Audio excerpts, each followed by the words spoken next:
At my wedding reception, I saw my mother-in-law slip something into my glass when she thought I wasn't looking. Her manicured fingers, trembling slightly under the chandelier's glow, dropping a tiny white pill that fizzed faintly as it dissolved into the champagne. The bubbles swallowed it whole, and she stirred it with a swizzle stick, her smile never faltering as she handed it back to me. "To new beginnings, dear," she cooed, her voice like honey laced with venom. I took a sip, the effervescence masking any bitterness, but in that moment, as our eyes locked over the rim, a chill slithered down my spine. What had she done? Why? The laughter of guests echoed around us, the clink of glasses a mocking symphony, but inside, my world tilted on its axis, fury igniting like a match to dry tinder. I forced a smile, my heart pounding against the lace of my gown, the fabric suddenly too tight, too constricting.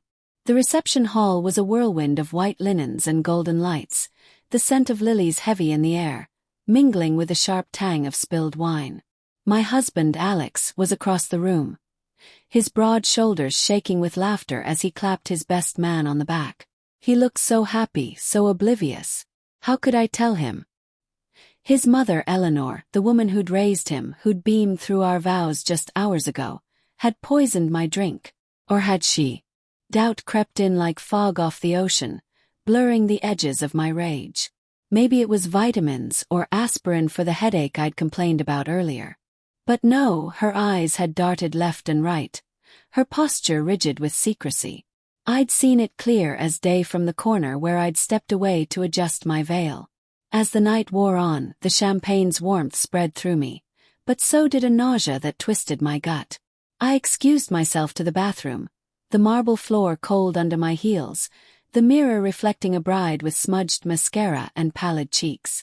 Leaning over the sink, I retched, the acrid burn in my throat confirming my suspicions.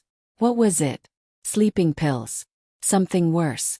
My mind raced through possibilities, each more horrifying than the last. Eleanor had never liked me. Her subtle digs about my humble background, her pursed lips when Alex announced our engagement. But this was attempted murder, or at least sabotage. Humiliation burned in my chest. I trusted her, called her mom in my toasts. Now betrayal clawed at me, raw and unrelenting. Back in the hall, I watched her from afar, her silver hair catching the light as she mingled, her laughter tinkling like broken glass. Alex pulled me into a dance, his arms strong around my waist, whispering how much he loved me. "You okay, Lena? You look pale." I nodded, burying my face in his shoulder, inhaling his cologne, sandalwood and security. But inside, resentment festered. How could he not see her for what she was? A manipulator, hiding behind pearls and politeness. As we swayed to the band's slow melody, strings vibrating through the air, I fantasized about confronting her right there, smashing a glass and screaming the truth. But no, that would ruin everything, shatter Alex's illusions. Denial whispered that I was overreacting, that exhaustion from the day had tricked my eyes. Yet the nausea persisted, a reminder that something foreign coursed through my veins. The reception blurred into toasts and cake cutting, the sweetness cloying on my tongue. Eleanor approached again, her hand light on my arm, nails digging just a fraction too deep.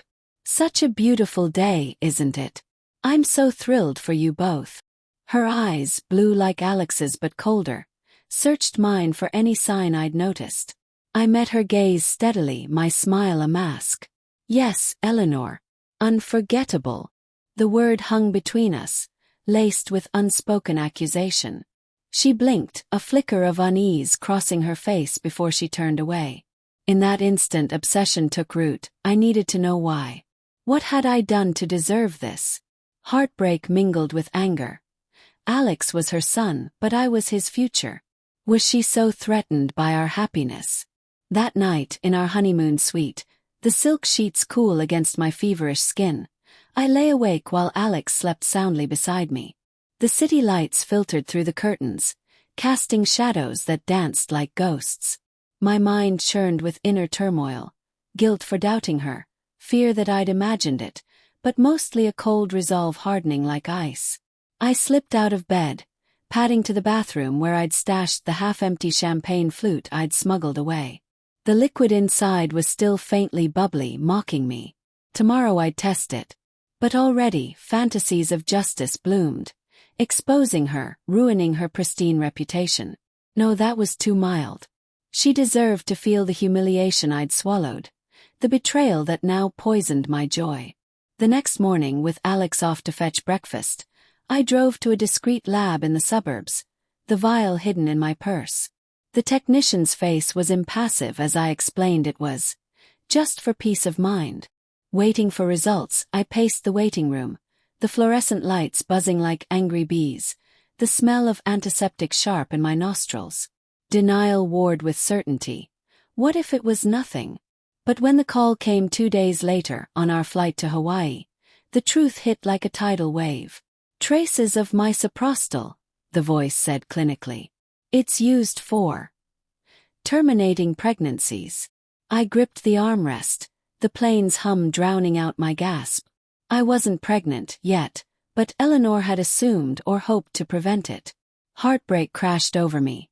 She didn't just hate me, she wanted to erase any future we might build. Landing in paradise felt like irony, the tropical air thick with humidity, palm fronds rustling in the breeze. Alex noticed my distraction, his brow furrowing as we unpacked in the villa.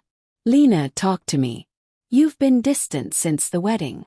I hesitated, moral conflict twisting inside. Tell him and shatter his world or handle it myself. "It's nothing, just wedding jitters lingering." The lie tasted bitter, but I couldn't bear his pain yet. Instead, resentment toward Eleanor grew, a seed sprouting into obsession. Back home, I'd dig into her past, find her weaknesses. She had secrets, everyone did. Her perfect life, the charity galas, the country club membership, was a facade. Crack it. Weeks passed in a haze of feigned normalcy. Family dinners were torture, Eleanor's house smelling of lavender and lies. She'd hug me hello, her perfume cloying, and I'd imagine her hand on that glass again. "How's married life treating you?" she'd ask, her tone saccharine. "Wonderful," I'd reply, my voice steady, but inside anger simmered. Alex adored her, blind to her manipulations, the way she'd undermined his previous relationships, always with a smile. Doubt crept in. Was I becoming paranoid? But no, the lab results were real, tucked in my drawer like a weapon. One evening, alone in our apartment, rain pattering against the windows, I started planning. The city lights blurred through the glass, mirroring my turbulent thoughts. I pored over her social media, her emails, hacked with a simple phishing trick I'd learned online. Guilt nagged, but resolve pushed it aside. There, buried in old messages, hints of an affair decades ago, a child given up for adoption. Alex's half-sibling. The revelation fueled my fury. She'd preached family values while hiding this. Humiliation for her, perhaps. Expose it at the right moment. But fear whispered. What if it backfired? What if Alex hated me for it? Tension built slowly like storm clouds gathering. At a family barbecue, the scent of grilled meat wafting through the backyard, Eleanor pulled me aside. "Lena, dear, you seem off. Is everything all right?" Her concern was feigned, her eyes probing. Suppressed rage boiled. I wanted to slap her, scream about the pill. Instead I smiled. "Just thinking about the future. Babies, maybe." Her face paled slightly, a crack in her armor. Let her worry. My inner journey deepened. Nights of doubt, staring at the ceiling, questioning if revenge made me as monstrous as her. Heartbreak for Alex lingered, but resentment won. I contacted the adopted child anonymously, a woman named Sarah, her life a mirror of what Eleanor had denied. Subtle hints dropped in conversations, watching Eleanor's unease grow. Suspense mounted. She knew I knew something, her calls to Alex increasing, her voice laced with worry. By the 6-month mark, obsession consumed me. In the quiet of our home office, fingers flying over the keyboard, I compiled a dossier. Photos, emails, the lab report. Moral conflict raged. Was this justice or vengeance? But the memory of that fizzing pill, the violation of my body, tipped the scale. Cold resolve settled. It was time. The plan unfolded with meticulous care, each step a quiet calculation in the shadows of our lives. I started small, planting seeds of doubt in Alex's mind. Casual mentions of Eleanor's forgetfulness at the wedding, her odd behavior. She seemed nervous, I'd say over dinner, the clink of forks punctuating the tension. Alex laughed it off at first. His loyalty a wall I chipped at slowly. Mom's always been high-strung. But I saw the flicker in his eyes, the way he'd glance at her during visits. Eleanor's house became the stage for our silent war. One afternoon, invited for tea, the porcelain cups delicate in our hands, steam curling like secrets, I confronted her obliquely. I know about the champagne, Eleanor. Her cup rattled in its saucer, her face draining of color. What are you talking about? Her voice was a whisper, denial threaded with fear. I leaned in, the floral wallpaper closing in around us. The pill. My soprastal. Why? She averted her eyes, fingers twisting her napkin. You don't understand. Alex deserves better. You're not right for him. The admission ignited fresh fury. Humiliation that she saw me as unworthy. Heartbreak that she'd sabotage her own son's happiness. But I didn't explode. Instead, I smiled, cold and calculated. We'll see about that. Leaving her trembling, I drove home, rain sluicing down the windshield, mirroring my inner storm. Doubt assailed me. Was I crossing a line? Fantasies of forgiveness flickered, but resentment quashed them. She tried to steal my future. I'd dismantle hers. The retaliation escalated subtly. I befriended Sarah online under a false name, drawing out her story. The abandonment, the foster homes. Her voice on the phone was bitter, laced with longing. I just want to know why she gave me up. Guilt gnawed. Using her pain as a weapon felt wrong, but Eleanor's betrayal justified it. Moral grayness enveloped me. I wasn't the villain, was I? Yet obsession drove me forward. At a family gathering, the air thick with barbecue smoke and laughter, I dropped the first bomb. Casually to Alex's aunt, I mentioned Eleanor's old flame from the 80s. Wonder what happened to him. Eleanor's head snapped up, her fork frozen mid-air. The seed took root. Whispers spread through the family grapevine. She called me that night, her voice hysterical. What are you doing? Stop this. Suppressed rage burst forth. You started it. At my wedding. Silence, then a sob.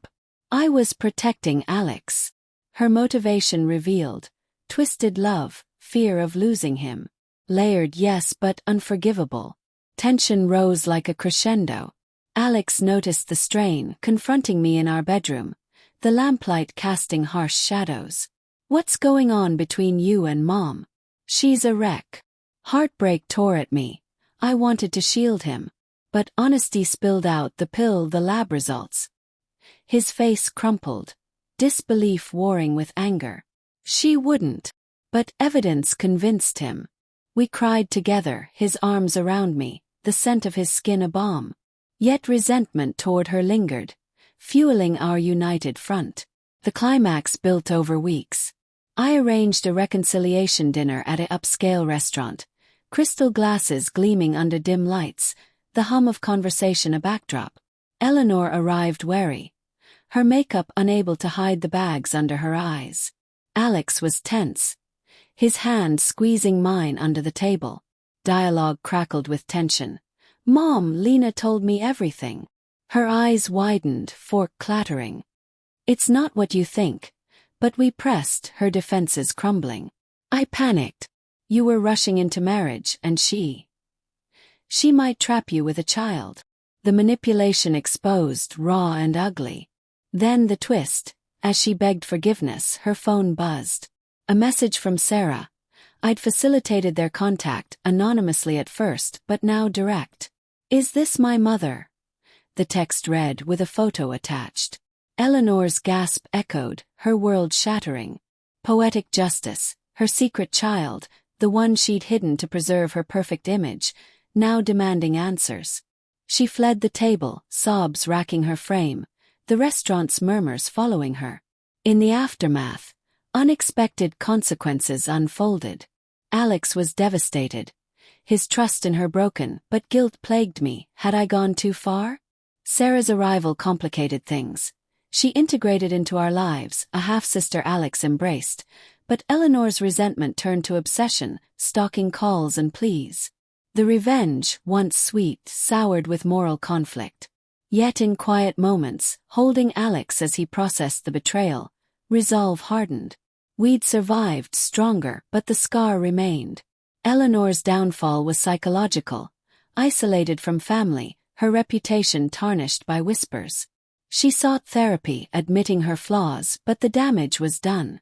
As for me, the fury ebbed, replaced by a wary peace. Revenge hadn't healed everything, but it had balanced the scales. In the end, the twist wasn't her ruin, but mine. Realizing that in pursuing justice, I'd glimpsed my own darkness, a mirror to hers. And in that reflection, cold resolve gave way to fragile hope. For us, for the family we'd build despite her.